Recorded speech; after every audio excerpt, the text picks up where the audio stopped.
Selamat datang di video pembelajaran PT PLN Persero Pusdiklat, kurikulum pembelajaran perencanaan tenaga kerja. Pembelajaran ini berkaitan dengan kemampuan melakukan perencanaan tenaga kerja sesuai strategi perusahaan, dengan mempertimbangkan faktor internal dan eksternal secara komprehensif, sesuai ketentuan yang berlaku di PLN. Perencanaan tenaga kerja. Secara sederhana, perencanaan tenaga kerja adalah proses menentukan jumlah yang tepat dari orang-orang dengan pengetahuan yang benar, keragaman, dan keterampilan bekerja di pekerjaan yang tepat pada waktu yang tepat. Definisi perencanaan tenaga kerja menurut Barry, John, dan Pauline, dan Bohlander adalah satu cara untuk mencoba menetapkan keperluan tenaga kerja untuk suatu periode tertentu, baik secara kualitas maupun kuantitas, berdasarkan antisipasi pergerakan tenaga kerja yang masuk, perputaran di dalam, dan keluar organisasi. Mengapa organisasi memerlukan perencanaan SDM? Untuk memastikan organisasi memiliki SDM yang tepat, pada waktu yang tepat, dan melakukan hal yang tepat.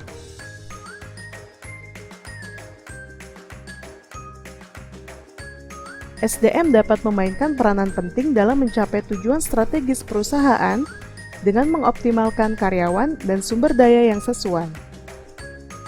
Perencanaan tenaga kerja akan membantu dalam memanfaatkan SDM yang lebih efisien, mengurangi biaya, mengidentifikasi pemimpin masa depan, mempertahankan karyawan, dan menarik calon yang paling berbakat.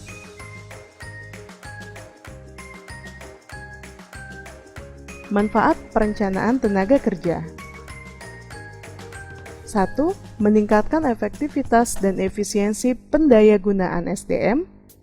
2. Mengoptimalkan penggunaan biaya tenaga kerja.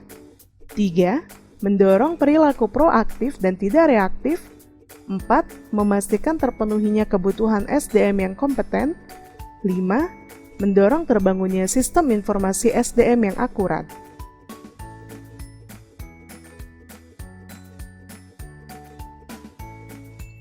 Tujuan PTK.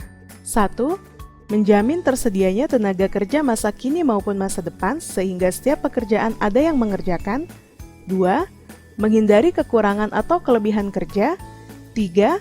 Menentukan kualitas dan kuantitas tenaga kerja yang akan mengisi semua jabatan dalam perusahaan.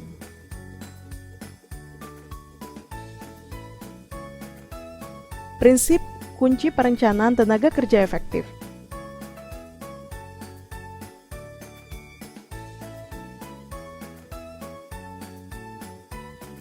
5 rights dalam perencanaan tenaga kerja.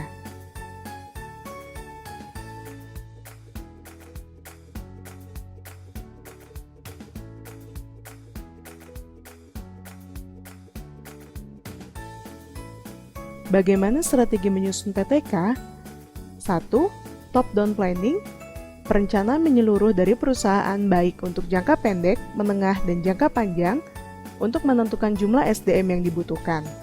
2. Bottom-up planning, perencanaan yang dilakukan mulai dari kelompok pekerjaan yang terkecil sebagai dasar untuk memperkirakan kebutuhan SDM untuk tahun berikutnya.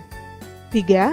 Forecasting, perencanaan yang dilakukan berdasarkan peramalan karena persediaan SDM cenderung tidak statis dan dilakukan dengan memperhitungkan antara lain hal-hal sebagai berikut. Turnover, analisis masa kerja, prestasi kerja, kemangkiran, riwayat masa kerja. Pendekatan yang digunakan dalam perencanaan tenaga kerja. 1. Pendekatan kuantitatif, analisis tren, berdasarkan data-data historis atau periode sebelumnya. 2.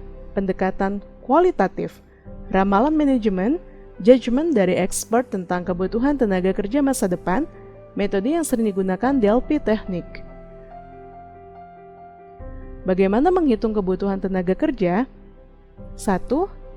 Trend analysis. 2. Ratio analysis. 3. Workload analysis. Maturity level perencanaan tenaga kerja. Level 1, perencanaan headcount sesuai anggaran. Level 2, pedoman instrumen tenaga kerja. Level 3, perencanaan dan analisis strategis tenaga kerja. Level 4, perencanaan human capital.